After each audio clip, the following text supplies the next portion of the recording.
All right, man, shooting a little video for you. It's after 2:30 in the morning. Really the last client that I want to work with tonight. I really need to get some sleep myself. But there are a lot of interesting things going on in your email and your weekly review. I've typed a whole lot that I'm about to send you. But I think I think you deserve to hear what I have to say, because I think if I type stuff out, generally when I type, I'm very blunt and direct, and I try to be precise and concise, and that's often confused with me being a butthole. And if you don't know me, then you don't know that I'm not a butthole. You don't see the smile on my face when I type. So I've tried to include lots of photos and examples of everything. That way you have an idea. I'm not just criticizing, critiquing. I'm helping and giving advice and answers. So I just want to go through what I'm about to hit send on you. You will have already had this by the time this video gets finished uploading, and I send you the link. But I want to, you talked about, you tweaked your back. So I've changed this week around quite a bit to be much easier on your back. You said that deadlifts went badly. If your back was hurting, if your back was in pain, that meant that you moved, improperly or incorrectly or inefficiently all week long. So if your back was in pain, you moved inefficiently or incorrectly all week long. I know that because I did that when you're hurting. My IT band is physically red right now. So I'm limping around the house. That's going to affect my deadlift next week, because I'm moving incorrectly around the house. So if your back is hurting, you cannot expect for a big deadlift several days later, anytime later. I called for you to hit 90%, and you said for 3. I didn't say you needed to hit 3. I said 1 was perfectly fine and acceptable. Perfectly fine. I mean, we're doing this off an axle instead of a bar. You're learning the axle instead of using a bar. And clearly stated 90% for 1 was fine. If 3 was there, take it. And that just meant that you pushed yourself. You would have absolutely fried yourself, and, we're on the money with what you think you can pull. You've hit 95% for 3 in the last month. We've gone back and forth, and I've mentioned that 95% for 3 is an impossibility. It is. It's an impossibility. Unless you'll be talking about like the snatch or something like that, then it would be like a maybe. But yeah, it's not. If you pull something for 3, then it wasn't 95%, it was about 90%. Could be 92, could be 88, but it's definitely not 95%. But, you're debating semantics almost here. Your shoulder's been bothering you, your back's been hurting, things haven't went right. Strict pressing against the bands is bothering your shoulder. It's gone. Those bands are rough on your shoulders. It requires a lot of recovery if you're going to press against bands.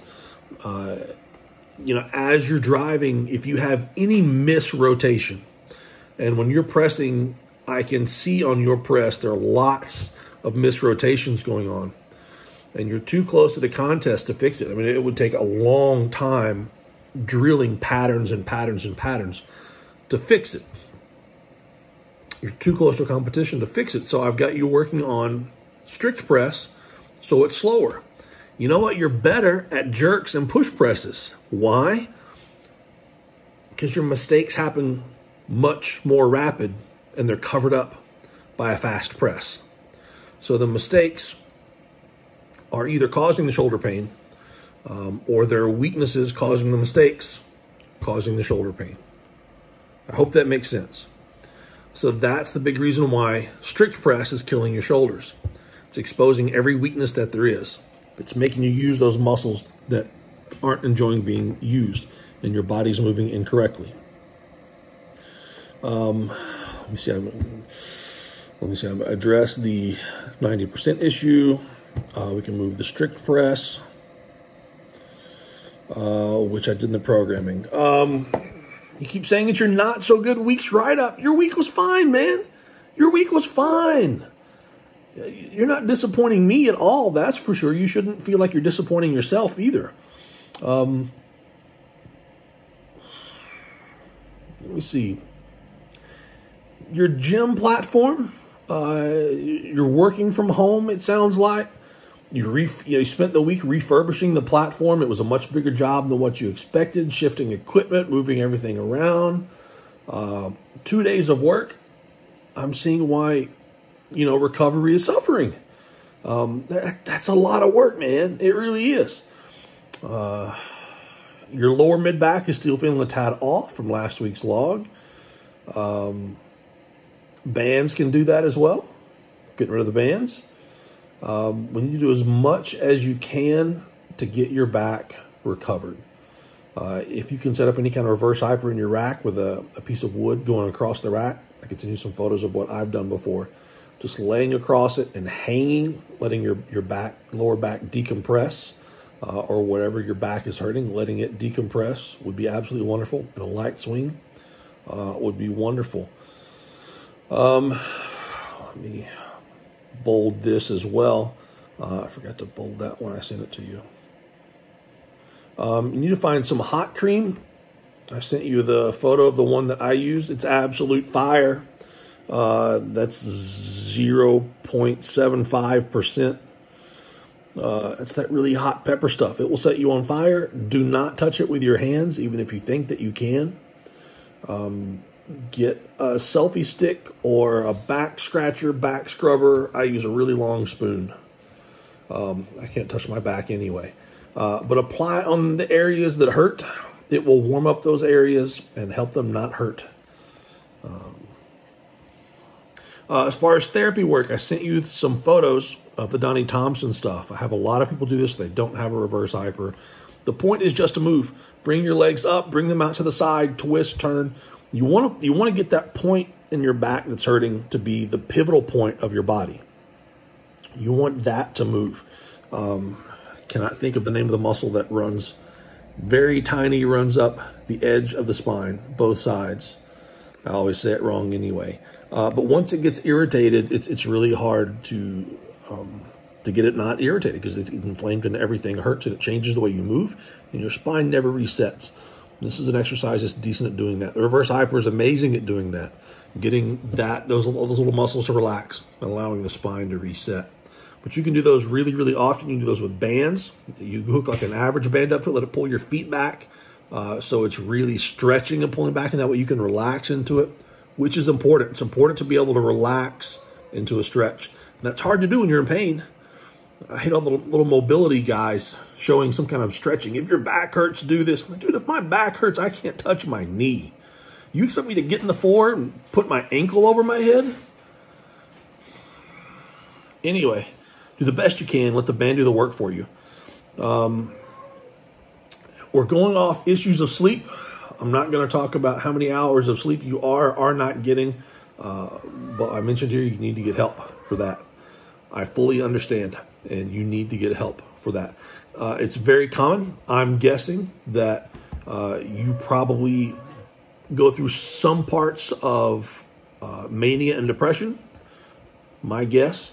I've worked with many world record holders in multiple sports that go through manic depression, that are diagnosed manic depressive, go through huge bouts of mania and depression, and they always beg for more work when they're in that mania stage. And the harder that I push them, the better that they get at producing numbers in the gym. But the issue is when anything happens, anything in life happens, they go into a long, dark, deep depression. What I found that is the harder that I push them on a single training session, after a while, the harder that I push them on a single training session, the day off is severe depression, and then they can't recover. They become adrenaline junkies like me that can get max stuff done, but they end up hurt end up with lots of sleep issues and a lot of other things going on. And we try to control that by limiting how far they can push themselves. And I think you even mentioned about how you structure yours quite often. Week 1 might be an RP of 7 to 8. Week 2 might be an RPE of 9. And then week 3 might be an all-out RPE of 10. And then deload. I would like you to avoid the deload. So I would like for almost everything to be a productive 7.5 to 8. But productive. So you don't have to be 9s and 10s to be productive. I keep turning my phone around, but my hands are killing me. I hope that makes some kind of sense. That's my goal, and that should always be your goal too. It's not near as fun, but success can be fun in the long term. So you're looking at food intake, and I'm going over some ideas that with food, I still think you need more food. I know that, we're going to we're going to circle through this a couple more times. It's hard to cut if you're going to have a 90-minute weigh-in for your contest, and you got to weigh 175 pounds. It's a strongman contest. I mentioned that my wife does 2-hour weigh-ins for weightlifting. So it's 2 hours from the point that she has the first chance to get onto the scale. Because there could be a line of 50 women that have to get on the scale multiple times. So there's 2 hours between when the scale opens for people to start getting on the scale to when they get on the stage. So that's making weight if you have to hit the sauna, whatever. Then if you have to eat, hydrate, and then you have to start warming up because within 2 hours you're going to be on the stage doing snatch. So that's not far off from what you're going to be doing. The issue is you're going to have, my wife will be done snatch and clean and jerk in an hour and 15 minutes, maybe 2 hours, depending on the size of the class. You're going to be competing all day. So the first event, you might be a little shaky-legged because you're dehydrated, depleted, whatever. But as long as you don't stop eating, hydrating, adding salt, getting the carbs in, you should get stronger throughout the day. You should be gaining weight throughout the entire day. The only issue with that is the first event is an overhead press event, if I've read everything correct. And that's not the event. You don't want to have a log clean and press as the first event after, 90 minutes after making weight. You're not for sure. What I mean by you need to be bigger. You need more muscle. Your body shape, your body type is not 175 pounds. You're a 200-pound guy. You could easily handle a lot more muscle on your back, a lot more on your shoulders, traps, chest, legs, hamstrings, easily. You could easily be a 200-pound person. I would have a really hard time supporting a federation with a 2-hour weigh-in for someone who is meant to be 185, 190 pounds trying to compete in the 175s. So the 175 is not necessarily your class. That's just the one that you're competing in right now. So you're going to bed at 180, 182. You're waking up 175, 177. Your weight class is 175. I'm going to send you some ideas for what I've done in the past with 2-hour weigh-ins with people, but there's nothing drastic, and we need to try it beforehand. So I will get that to you the next day or so. Okay, so we're 4 weeks out. I'll skip the events so nobody knows actually who you are. And then you've got nationals 4 weeks after that. I covered the Donnie Thompson stuff. Reactive movements. When I program reactive movements in, it's anything movement and explosive. And it's not necessarily that you have to be explosive, but anything that you can prepare yourself to be explosive. I don't care if it's just mental. And if your back's hurting, a lot of this is just a mental checklist of, is my back ready? I tell people a lot of times to do, the seated shoulder presses with 5-pound dumbbells, just to, bouncing, to get that shoulder, to get that feeling of boom, exploding with the hands. Box jumps with a 6-inch box, just to get the body extending up and get up and down, up on that box, get the body used to exploding a little bit. Log press, 5 sets of 2 with 170. I wrote clean and press each rep. I don't want you to clean and press each rep. Crap, you may already be training. Doesn't really matter. You're really good at the cleans anyway. Don't rush, stay calm and collected. This should be an easy training session. We want you to recover. And the whole idea with this week's program is that you're going to recover more than you're going to build down. That's it. Yeah, you're going to recover physically and mentally. You've still got a couple more weeks that we can train. Early next week, we can push pretty hard if we need to. If you tell me, hey, I feel great, I can push really hard. We're not going to get a ton stronger between now and then. You can get a heck of a lot weaker with a small injury or any kind of overtraining. And then it'll be awesome for you to nail 190 to 200 for a perfect, happy single after that.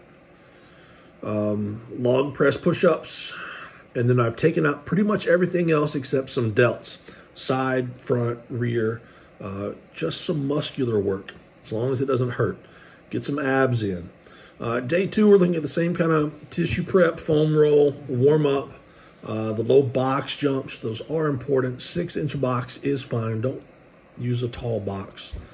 Your squat, I've written some numbers there, up to 85%.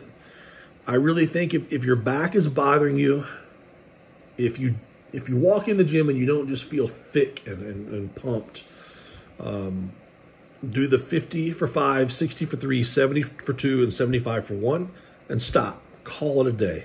We'll be ready for the rest of the week. If you do feel amazing, still, we'll also take that plus 80% for 1 and 85% for 1. 85% is usually something you can get for at least 5 reps. So if you grind out 3, then that's not 85% either. We need to look at reorganizing what your training maxes are. But that'll be up to you. You can also deload anytime you need it. Walk in the gym, hit 40, 45, 50, 55, 60, 65 for 1 to 3 reps and just call it. Dumbbell deadlifts are gone this week. Sissy squats into vertical jumps. Now, I've put these in here with a bunch of photos. All the photos that I had of me doing the sissy squats are really cheesy and stuff that I made up for my son and stuff like that. So you'll have to excuse the photos. But the general idea that we're doing is, I've got a bar behind my knees, sometimes with a sandbag holding it, sometimes body weight. Going to knock out some reps on the sissy squats, step out of the sissy squat apparatus, and you're doing your spring jumping up like you would when you've got the sandbags and you're throwing for height. Get that full extension all the way up. You need to feel it in your back and legs. You need to be explosive after squats. That's important. Keep forgetting the camera's over here, not over here. Be explosive after squats. I've included several different photos of different ideas. So make it work for you. Band hamstring curls, 1 set to failure, something that's not going to kill you for the rest of the week. I've included some funny photos as well just for you. Day 3. Day 3 is basically a warm-up. And do anything to make your shoulders live longer. And I've included some photos of a couple of things that I do quite often on off days, but I don't post about and tell anyone. But if I'm sitting around the house, I'll either do it, get one of my kids to help me, or my wife to help me. If you have time, sandbag for height. You haven't been doing it on this day, but you can. That's perfectly fine. Sandbag for height is a great recovery exercise, and it's low impact on the body. Day 4. It's basically the deadlift day, so you go through all the tissue prep, foam roll, the warm-ups, low box jumps again is important. And the low box jumps, especially on deadlift day, is a great test. It's like, man, is my back hurting or does it feel okay? And if it's hurting, get back to the warm-up board, cover it with more hot cream, do some more stretches and movement for it. I base this off of contest weight, which is important. So based off contest weight, I want 80% of contest weight for 3 reps. I know it's going to be easy. I know it's going to be easy, but I want you to finish this and feel confident. So you pull those 80% like you are your favorite deadlifter in the whole wide world. And this is important. It's not just cheesy. When you get up there, envision that you are your favorite deadlifter in the whole wide world and pull those 80% for 3, just like all you needed was 3 reps for the win. Make them look great. After that, we're going to drop down to 60% for 3 sets of 3. I really don't care if the 60% is based off the contest weight or if it's based off your 1 rep max. Doesn't really matter. These are 9 reps. They're 9 chances for you to learn and get better on your deadlift. 9 opportunities. That word is the most important word beyond the 60%, beyond the 3 sets of 3. 9 opportunities for you to get better. Don't waste them. Don't just do 9 reps. 9 opportunities to get better and more friendlier with that axle on the deadlift. Most important thing I can tell you all week. Power stairs if you want to. You're an explosive guy. I don't think you're having any issues with that at all. I put a day 5 here. You don't need a day 5 at all. At all. You don't need any of this stuff here. I've got back extensions. I've got a bench press variation. I've got a tricep exercise, a front squat. You do the front squat. Take it with the bar or a plate. A couple of sets. It's a warm up. Man, I woke up today and I'm a little stiff, or I'm going to train tonight. Let me get out there in the gym, and it's like having a basketball warm up, shoot around early in the day when you got a big game that night. That's all it is. So make sure that's all it is if you do it. So anyway, this is the program that I've got. I really wanted to talk for like 5 minutes. It's 21 and a half minutes right now. This is what is going on through my mind. The thing is, I'm not going to quit on you at all. Not going to quit on you. Comes across like people have quit on you before. It's not going to happen. It's not who I am. I love the fact that you struggle. I love the fact that you work hard. Clearly, I see a lot more in you than I think what you're seeing in yourself. And I think you have no business stopping till you've done what you came to do, whatever that is. And I think you're made for greatness. Will it happen? I don't know. I don't know, but I think you're made for greatness. And I think you need to hear that. And I think you need to see that in your programming. I put a lot of time into this, put a lot of time into every client's programming, but I've put more time into this right here this week than I have anybody else's, because I think you really needed it today. So don't hesitate. Email me, send me a video talking just like this. I don't mind. I don't mind at all. People do it all the time. Unload. If you got something you need, let me know. We will figure it out. Have a good one, man. Talk soon.